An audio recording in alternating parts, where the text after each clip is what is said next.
Good afternoon, everyone, and thank you and welcome to this month's Care Answered webinar. This one is Access to Care, Secrets Uncovered. I'm very excited to bring forth all of this information. Let me introduce myself, Nicole Christensen. I am the CEO of Care Answered. We provide patient advocacy and care coordination for older adults and their families specifically. And we really target areas of transitions of care. It's kind of when the things that we most don't want to happen tend to happen because of lack of coordination and care.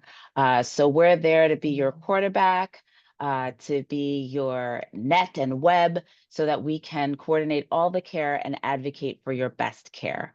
Our mission is to access the best care for all our clients and give loved ones peace of mind while empowering all patients. And these webinars are part of that last part as well, of empowering all of us.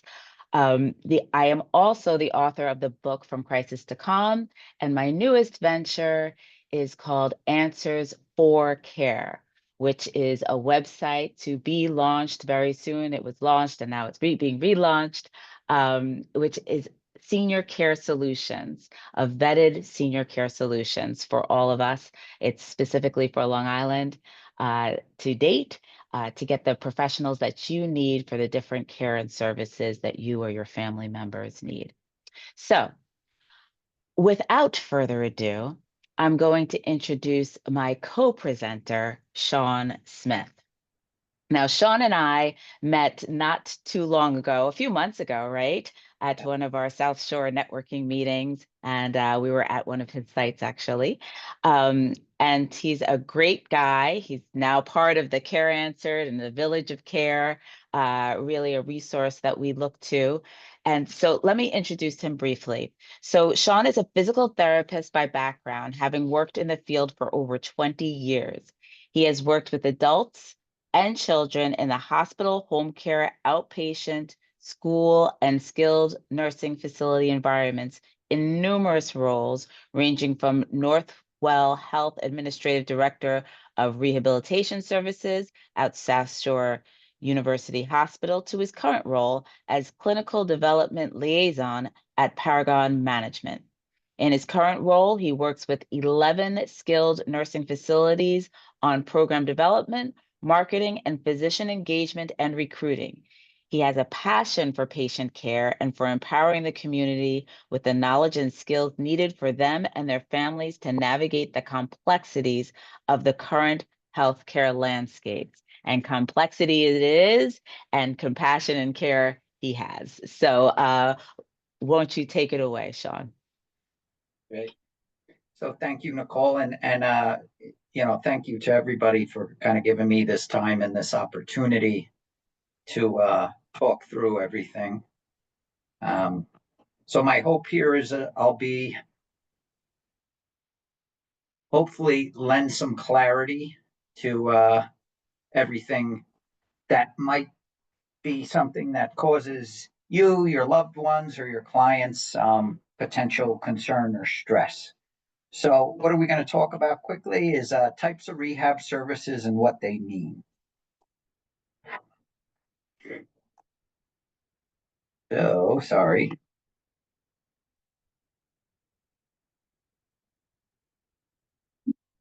Trying to advance my slides, apologies.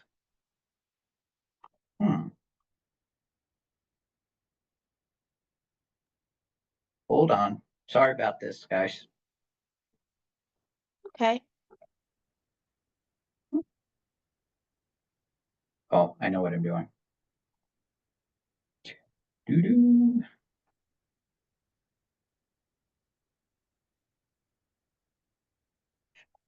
That should do it.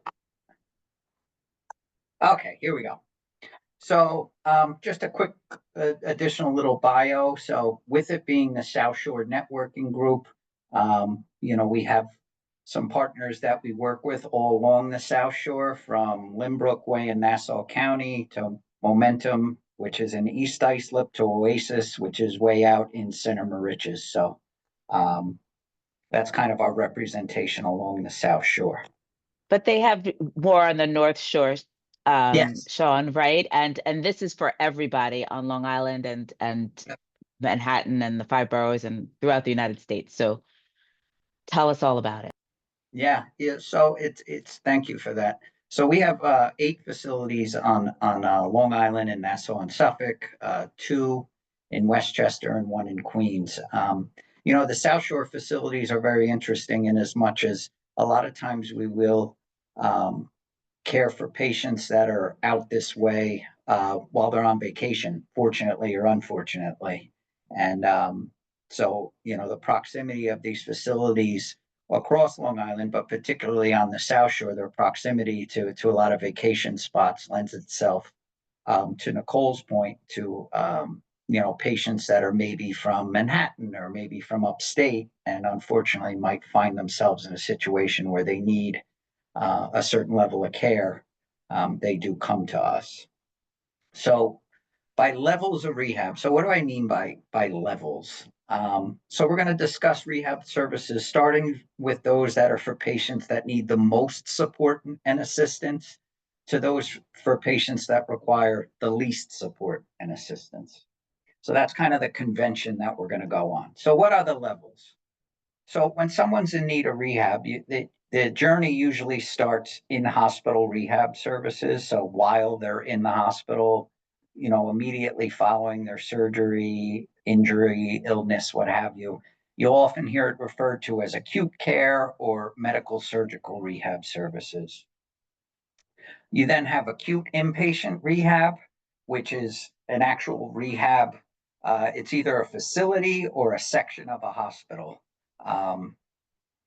That is, well, we'll get into it a bit in greater detail, but that's the level of rehab where when they say acute, they mean that the patient is still medically acute or the issue that's brought them initially to the hospital is still kind of occurring. And you have subacute rehab. In essence, the patient's a little less sick, for lack of better words. And most often when a patient transitions either from acute or subacute rehab, they go to home care. Then it's followed by outpatient rehabilitation. That could be either in a facility or in your home. I'll discuss the in-home part of it. It's a relatively new service that's available. And then we'll talk about admit from home. So that would be you go directly from your home to a rehab facility. So in-hospital rehab services, aka acute care, aka medical surgical. Again, this is provided while you're in the hospital, and this will be ordered by a physician, and it's really for anybody who is experiencing difficulties with their mobility, walking, going up and down stairs, getting in and out of bed, performing daily tasks such as dressing, bathing, and/or speech or swallowing issues. So again, this is for people who had a recent surgery, injury, illness, and in some cases, somebody who's just had a really long hospital stay that's caused them to become weak. So acute inpatient rehab. So the nuts and bolts of this is it's for people who need close physician monitoring daily. That means that there is a doctor um, in the building or on the floor every day, usually for 24 hours. So a doctor can be available at any time. There's 24-hour registered nurses, and you get intensive physical, occupational, and/or speech therapy. And again, the doctor's present 7 days a week. And this is an actual law that patients in an acute inpatient rehab setting have to get 3 hours of therapy per day.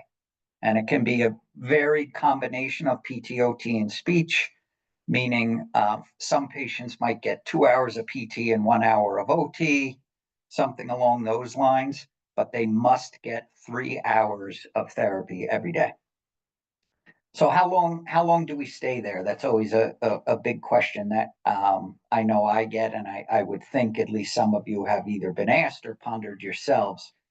So the average stay is 2 to 3 weeks, okay, with the goal of acute rehab being to go home. But there can be a lot of other sort of what I call extra clinical issues that can lend itself to the length of stay being a bit longer than 2 to 3 weeks, or the patient at the end of their stay in acute rehab still not ready to go home. Things that come up can often be social determinants of health, um, food insecurity, housing insecurity, some of the more psychosocial and less medical issues that arise that very often require a lot more time to problem solve and really support the patient and their family with the resources that they need. So, subacute rehab. So, it's a less intensive level of care. So, a common mistake is that the rehab is less intense than acute rehab. It's not really the case. So when they talk about subacute rehab, they're really talking about the patient's medical condition. So in many instances, if subacute rehab is recommended for a patient, in many ways it's a good thing because it means they're not as sick as, say, someone who needs acute rehab. Um, the hours of therapy can vary. It's up to 3 hours a day. In some cases, it can be more, but it's up to 3 hours a day, and it's really tailored to each individual patient's needs. How long do we stay there? So, generally, the lengths of stay in a subacute rehab facility are much longer. It does depend, again, on each patient's situation and needs. Um, and that really, in many instances, especially these days, is actually a nice benefit because, as I alluded to earlier, the time it can take to sometimes support the family and, you know, come up with solutions to some of the other sort of non-medical, non-rehab issues, whether it be getting certain maybe financial resources in place or finding creative ways to modify the home. All of that takes time. So, one of the many good things about a subacute rehab stay is you have that time. All right. So, it's not like, mom or dad are going to be sent home without sort of the full suite of resources that they need to be successful. And oh, sorry, one quick housekeeping issue. I like to keep things very conversational. So if you do have any questions or something that's really, really pressing, you can feel free to kind of interject. We did have a question Sure. here from Carolyn Halpin-Healy. Go How ahead. particular are these definitions and guidelines to any particular state? Relatives in different states like Georgia and California, and wondering if it is essentially the same. Right. So for instance, say acute rehab, the 3 hours a day of therapy, that's kind of a standard across the country. Lengths of stay can vary. Some states they might tend to run a little longer. California, they have kind of been at this 2 to 3 week length of stay for a longer period than, say, New York has. But there's still, as my understanding, the kind of the West Coast is relatively aligned with the East Coast at this point in terms of length of stay. As far as 24/7 physician presence and nursing presence, that's a standard across the board. That's part of the definition, if you will, of acute rehab. Okay, so home care. So now we've moved on from either acute or subacute. It's time to go home. Um, Often people will go directly home from the hospital, as we know, and home care will be recommended there as well. So these are usually, at least in New York, it's provided by something called a CHA, a certified home health agency. And these agencies are most often in this region, meaning the Northeast, are connected with a health system or hospital. So you have out here, you have the Catholic health system, you have Northwell, you have Mount Sinai, NYU, and they provide PTOT speech, nursing care, home health aides to the patient within their home. The amount of PTOT and speech you would get would, for the most part, be catered to your needs. Nursing care also is to a lesser degree based on your needs. Now, when I say that, it's not that these agencies will give you less than you need. It's just that you're obviously a lot more medically stable, so you don't need that 24-hour nursing oversight. But nursing can come in a frequency as much as once a week to once a day. Home health aides, that's always the big one, right? Because a lot of times our patients, they have the rehab and medical needs, but it's really the custodial sort of needs, meaning someone to just remind them that they need to take their medications. The home health aides can't necessarily give the medications, but to remind them, or help with meal prep, or help with bathing, things of that nature. So home health aides are always a big question. I will say on my end, if I'm ever sort of approached by a home care agency, that's probably, if not the first, it's the second question that I ask to sort of vet the agency to understand what their capabilities are. And home health aides coverage does depend on the patient's need to a degree, and then also what their insurance will authorize. So I actually went on the CMS website just a little while before this, and I want to know what's the average number of hours of home health aid coverage that a Medicare beneficiary would get. And the average, again, this being an average, is about 8 hours a week. Okay, now that can be higher or lower given that it's an average, but I hope that that kind of paints somewhat of a picture.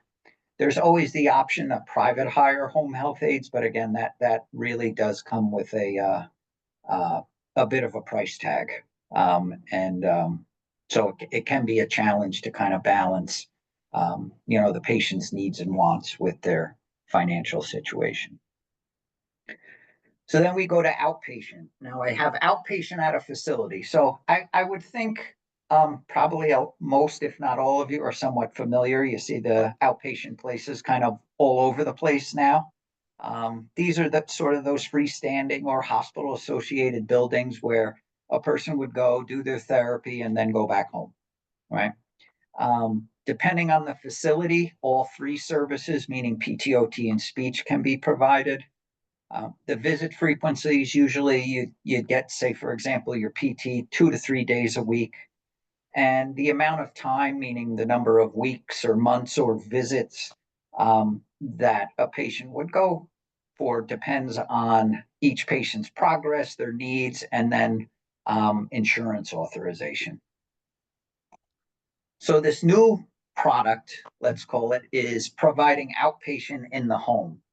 So what that means is if we were to look at this through the lens of, say, Medicare, you have Medicare A, you have Medicare B. So Medicare Part B covers outpatient procedures, so your doctor's visits, outpatient rehab, and things like that. What this does is basically you're providing that type of therapy, but it's in the patient's home.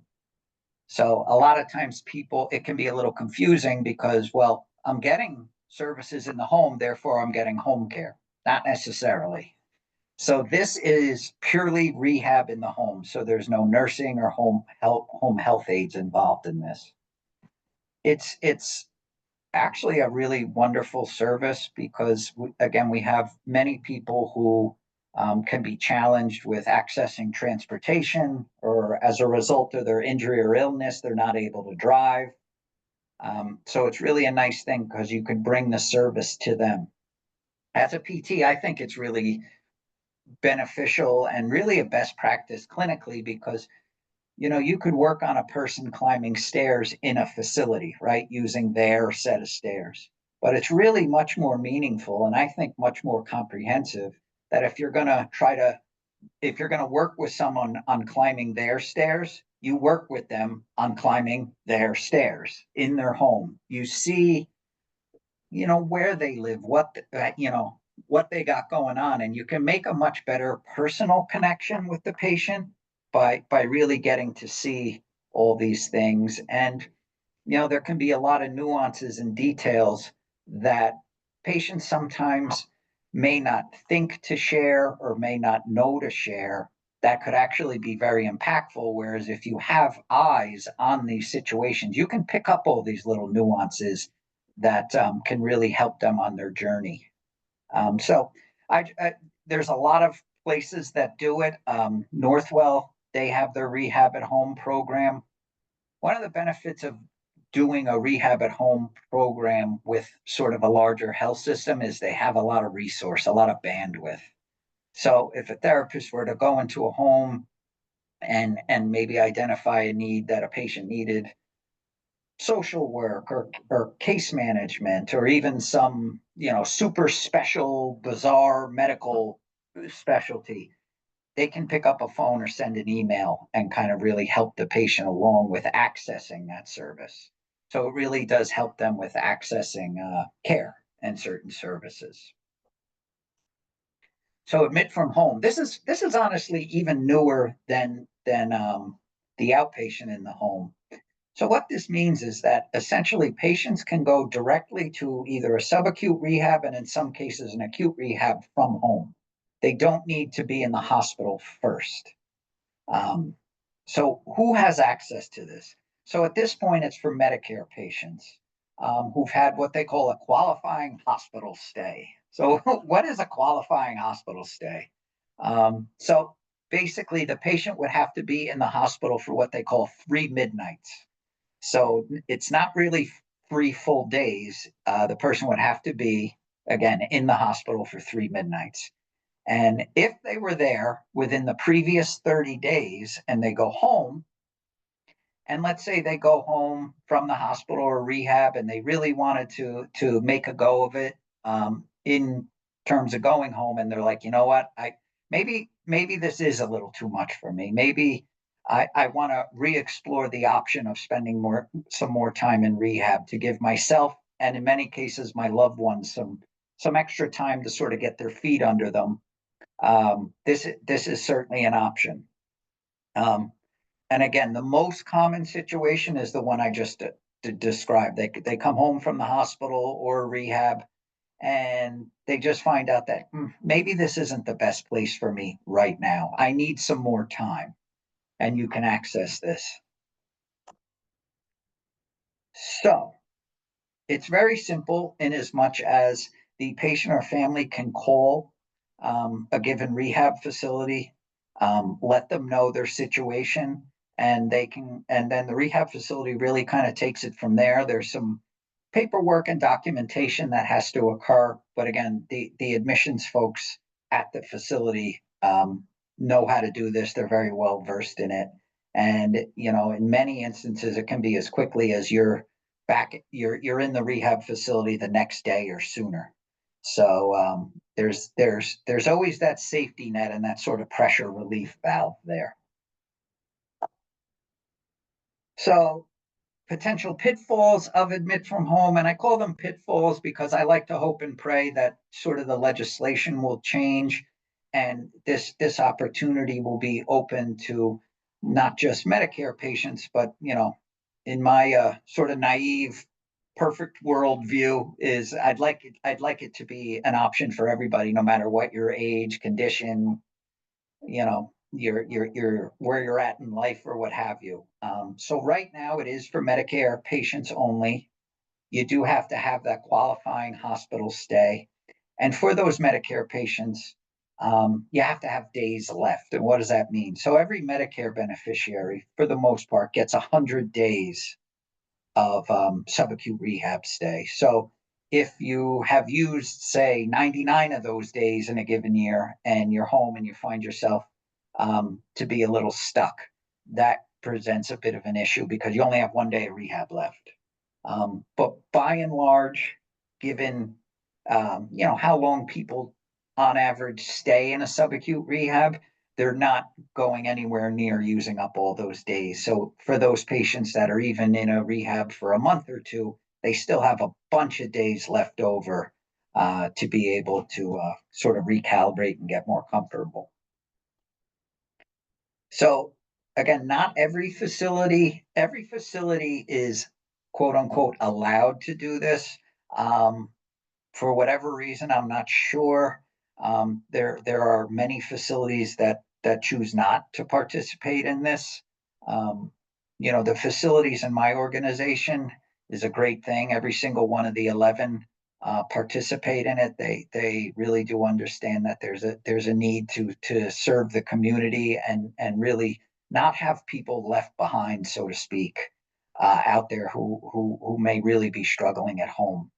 So kind of in keeping with our South Shore vibe, but also again, as Nicole said, there's facilities really throughout the island, and not just in my organization. There's a number of other facilities across the island that do this, but many still choose not to.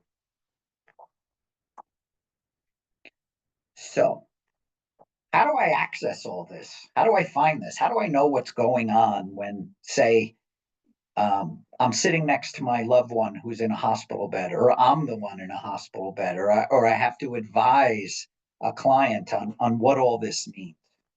So what I usually like to share with people is first things first. All right. So, and that is know the levels of care and what they mean. So we've all experienced this, and there's understandable reasons why, but many times, especially in a hospital environment, people will, maybe it could be a case manager, it could be a physician, it could be a therapist. We kind of come in and we'll throw the words acute and subacute around very quickly in front of patients and families, and it can be a little overwhelming. Like, well, what does that mean? What am I doing? So I think it's important to know the levels of care and what they mean. And by extension, if you know what they mean, you can have a better sort of grasp into what they do, what they can do for you. So know your benefits. So there are a number of not Medicare, but some of the commercial plans and even some of the plans provided by certain unions. They don't have a subacute benefit. They only have a benefit for acute rehab. So I think having a working knowledge of benefits, and then this is really important, know where to look to see the quality of potential facilities. So Google's a wonderful tool. And I think that it's accessible, it's pretty much user friendly, and it does, I think, for the most part, characterize facilities pretty well. However, I think also going to this Medicare.gov care compare is really important. It's a little bit less user friendly than Google, but if you just use this link, it's pretty simple. It kind of guides you along. If you see the red circle on the bottom left, you just click on that. You type in the name of a given rehab, and it'll give you things like a star rating. So a star rating is every facility, be it subacute or acute, gets a star rating. Okay, from 0 to 5. So naturally, you would probably want to migrate towards a 5-star facility, but they also give stars based on staffing levels. They have a lot of quality items that they look at in terms of looking at infections or falls or things like that. So you really, it's the gist of this slide is really educate yourself as much as you can. You have a lot of resources in Nicole and others on the call who can really help you navigate this. And then you also have these other sort of secondary resources in terms of looking things up on the computer. Any questions, comments, amusing anecdotes? I like that. I like that. I don't see any questions in the chat yet, but I just want to thank you, Sean, for presenting in that way. And there's some things Surely. that you and I talked about that I want to put to the forefront for other folks too. I One had a thing I have, question. one thing I have noticed is that um, for care in the home, something to look at. One of the things that you said I think is so important. Always look at your benefits, no matter where your benefits come from, what your insurance Absolutely. is, because a lot of people don't utilize the stuff that's there, or people think that something's there because their friend has it or so they've heard about it, but their insurance benefit may not have that thing. So one Yeah. of the things, and again, these things change by the second, so this is at this moment. So one of the things with care in the home, I found that sometimes it's tricky to get the rehab care. That's what I'm talking about, not the nursing, not the CHA that you mentioned. To get the rehab, physical, occupational, and speech in the home if you have an advantage plan. I know that Yes. there's changes happening, but oftentimes I find when I'm helping my clients get these things with a supplemental plan, it's pretty easy breezy because most of those agencies that provide that take that insurance. With an Advantage plan, you may be able to get it. You may be able to get it through private pay. Often not. Often the same places don't only take insurance for at home. So just to let you know out there, again, check your insurance. Well Susan, said. did you have a question? Yeah. You didn't mention anything about nursing homes. Mhm. And So, I'm not exactly sure what my question even is. What is it? What happens if you get to the point where you're not going to be coming home? right. And you So, need to go to a nursing home or an assisted living facility, mhm. and you have this insurance or Medicaid or that. How complicated does that get? Well, I'm going to get into that in a minute, actually.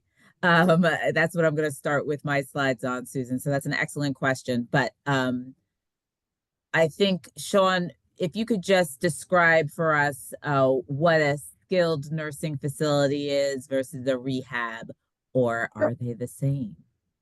They are the same, essentially. They are the same. That's an excellent question, and thank you for bringing it up. So when I was using the term subacute rehab, that is occurring in a skilled nursing facility. So that's what's going on there. So they, as Nicole said, they're one and the same. Again, I was sort of presenting through the lens of just levels of rehab services, but a skilled nursing facility and subacute rehab, same thing. And what Same. are the same thing? I'm sorry, Skilled nursing facility and what are the same thing? subacute rehab. Subacute. Okay. Yeah, and those are all nursing homes. Yep.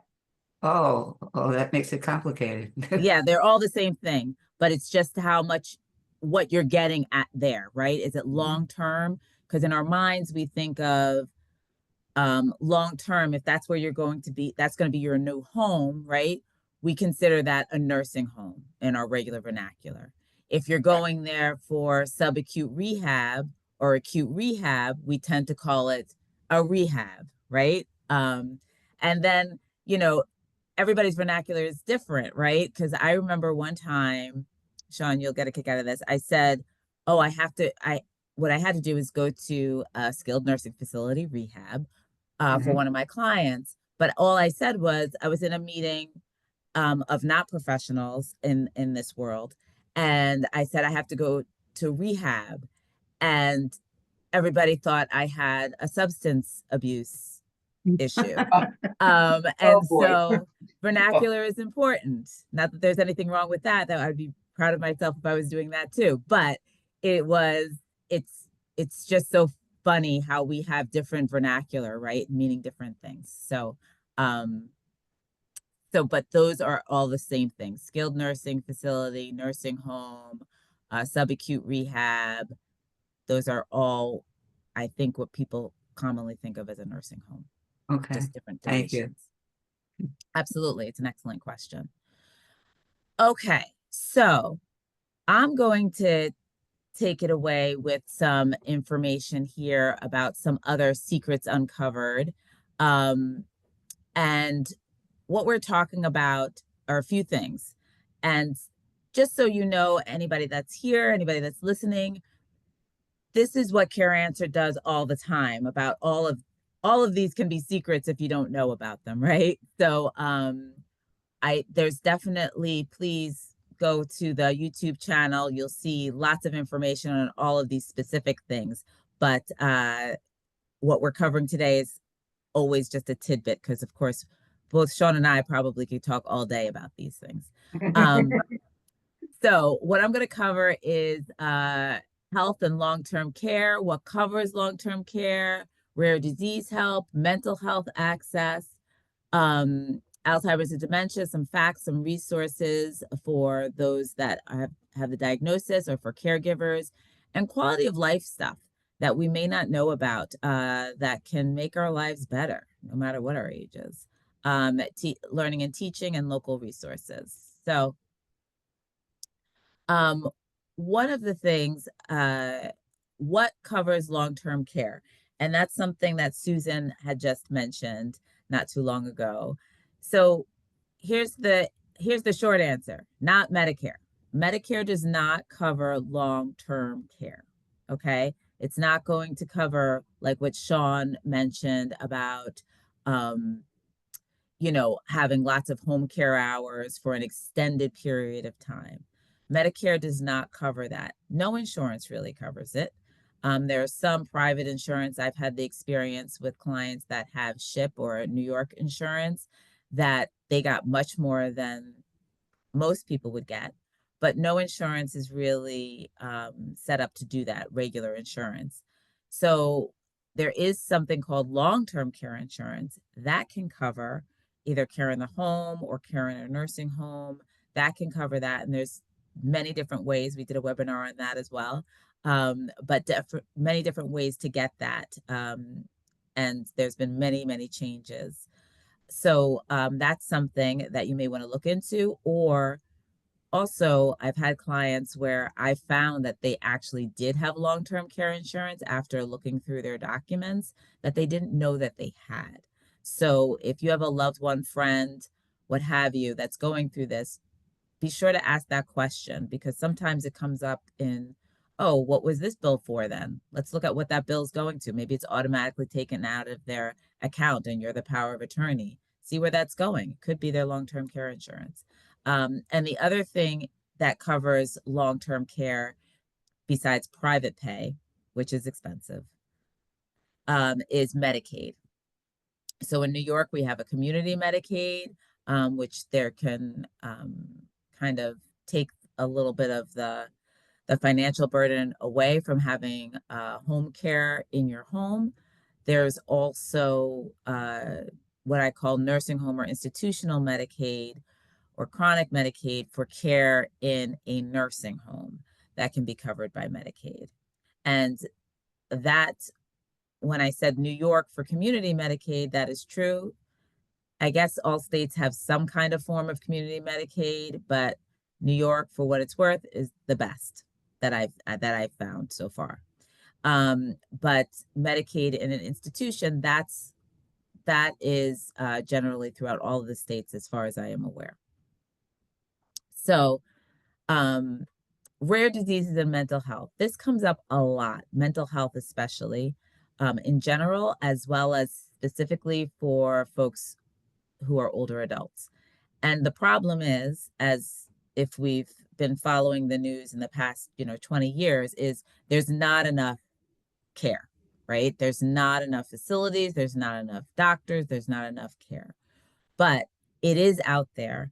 And I think as the need grows, or the need becomes more and more apparent, there have been some changes being made, but we got a long way to go.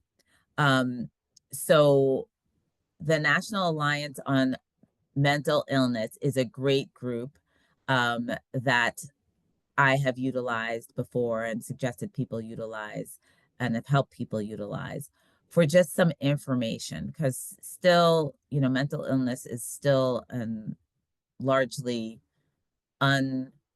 unrealized or not understood that well illness. And so support and education, as well as, what to do, where to go, is really important. I won't go into the specifics because again, not enough time, but for older adults, it's particularly difficult. It can be anyway. When people have had a mental illness for a long time, that was undiagnosed or diagnosed, and then on top of that, having any kind of dementia, because there's no real, it's kind of new, right? It's kind of new to the medical field. And so combating that can be really tricky, but there is support out there. So I wanted people to know that. Let's see if this works. Nope, it doesn't. Sorry, I was trying to go to the site, but it didn't get me there. Then there is for rare disease help, which I get some calls on, and oftentimes it's of younger people, adults, but younger adults that have an unknown disease. They can't figure out what's going on, or a rare disease, and they're trying to find the appropriate clinician. It's like anything else. we all have to find the right clinician for us. And it's so very important, because if they have no experience in your disease type, or they don't have the knowledge to look fully into and or refer you appropriately, even if the referral means another referral and another referral, which sometimes happens, if they don't have that kind of base, then it can take away time from your understanding of your illness, which can lead to dire results. So there is organizations that help with that. Let's see if we get to that one. Oh yeah, that worked. Did everybody see that or no? Okay, so it's NORD, as you'll see there. So let me see if I can go back now. Let's see how that works.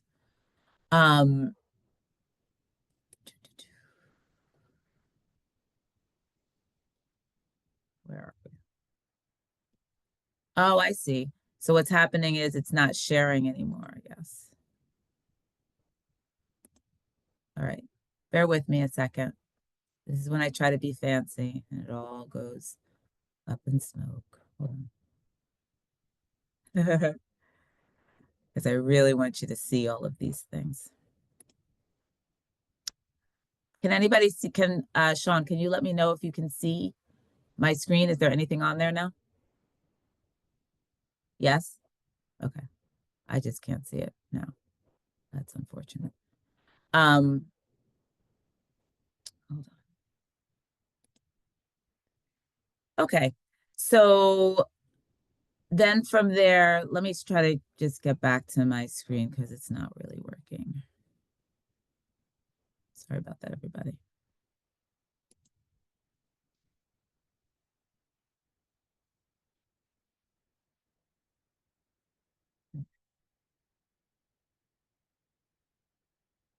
Bear with me.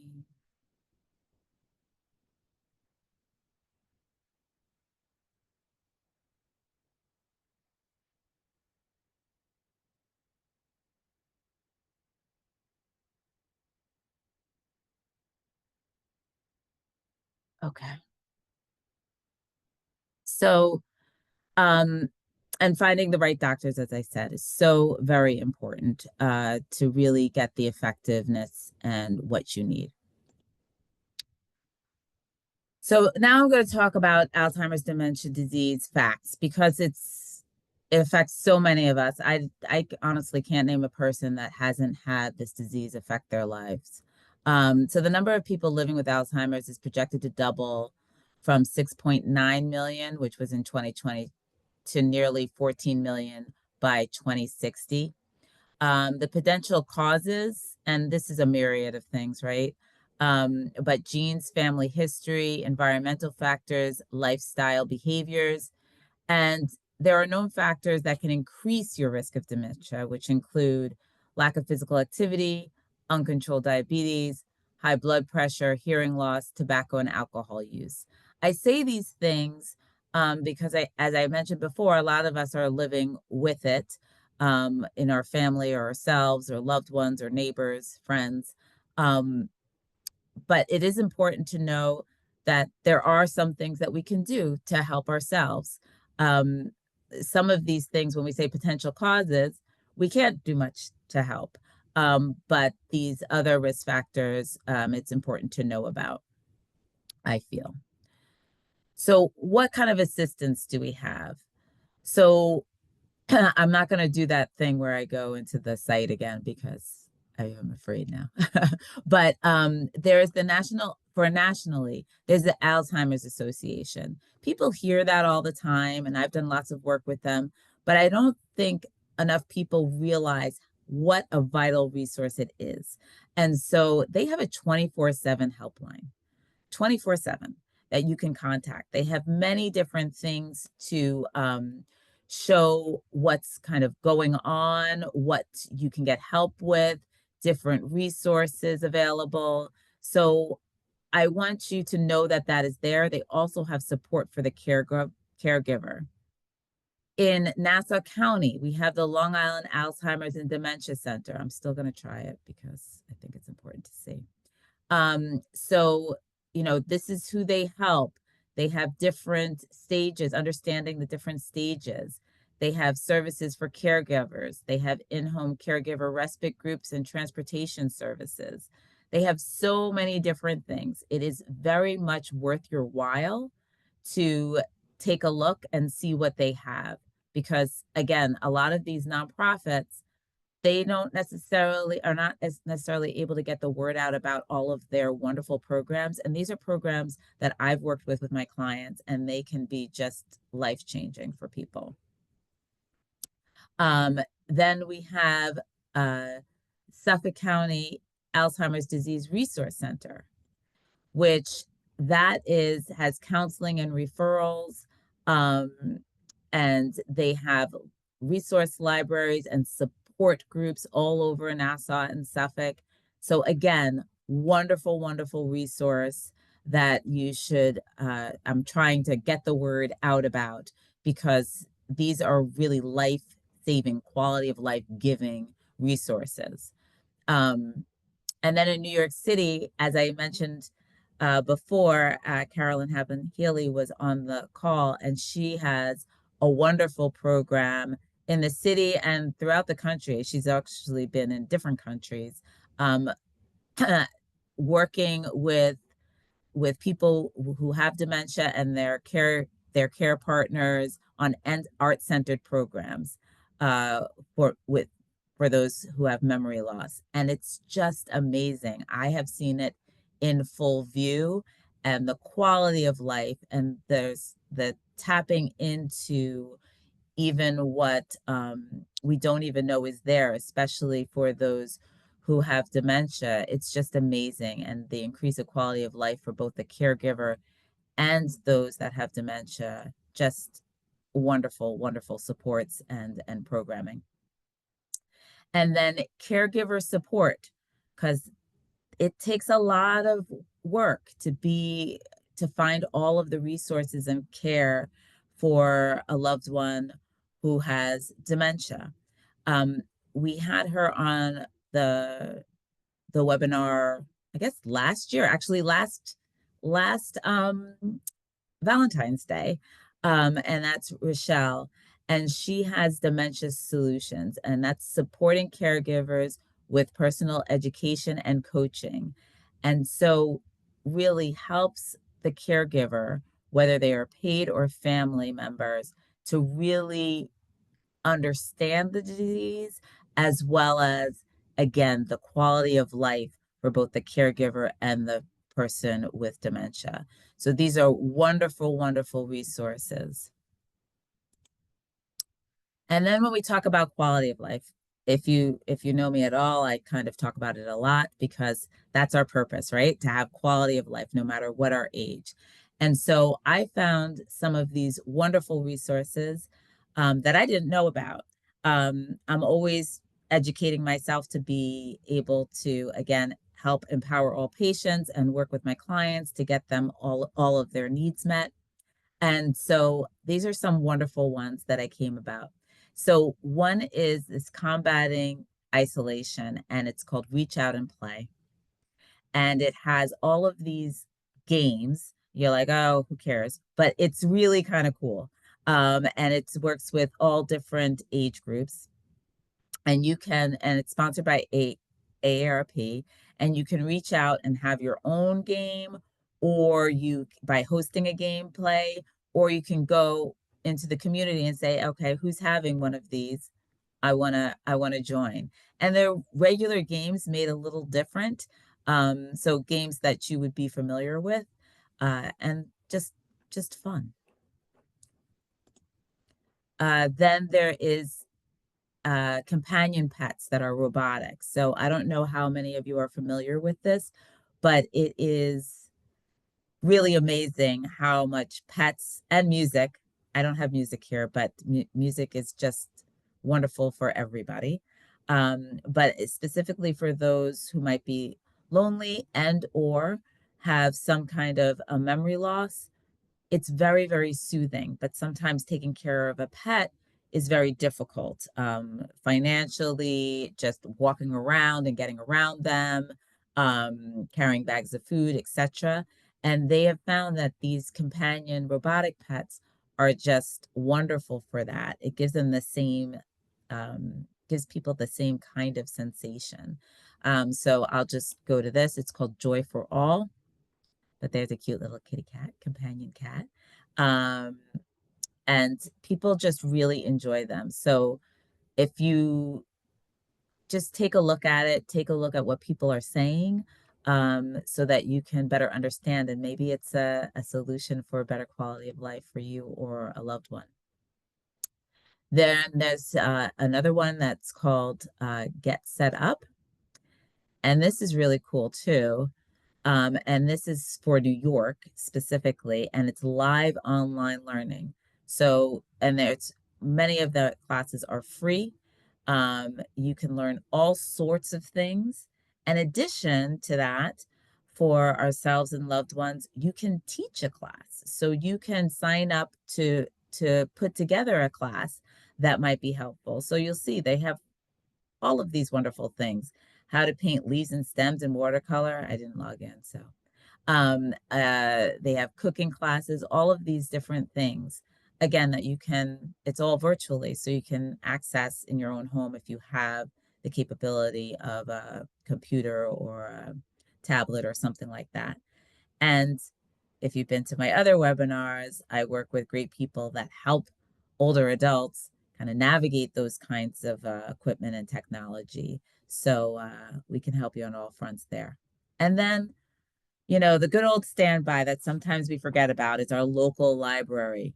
They have so many resources, including things like blood pressure cuffs. They have e-readers, they have music, they have books, of course. Sometimes they have book drop off, so you don't have to go there for those that have any kind of movement challenge. They have little centers and groups that they hold. And then there's senior centers and houses of worship.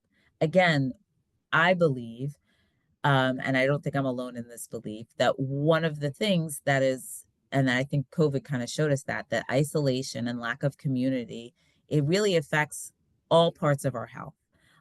So remembering that these things are out there and that they're welcoming, they want you to be there, taking advantage of all these resources. Please remind your loved ones, yourself, your family, your friends, how important, you know, living your purpose, enjoying these things, living in community with other people who have different ideas and thoughts and backgrounds, so that you're always learning and growing, is just so essential. So that's my presentation. Again, there's so much more that we could have gone through, but it's all here for you. Again, the YouTube channel for Care Answered is there, has many, many things. We've been doing this since COVID, pretty much monthly. So there's lots of resources there for you, and you can always contact us. Do I have any questions? You can take yourself off mute. All right, sounds good. And the other thing, as I mentioned, is Answers for Care. It's another organization, a Village of Senior Care Solutions, that should be up as soon as next week. That has many of these resources as well as blogs and topics, so that we can all learn more. Well, thank you so much, Sean, for being here. Thank you for all those who attended. And we'll see you next time. Next time, it's we're doing a webinar in March on the Social Security disability. We get lots of questions on that. So we're going to have an expert talk to us about that. Okay. That's great. All right. All right. Thank you so much, everyone. Thanks, everyone. Be well.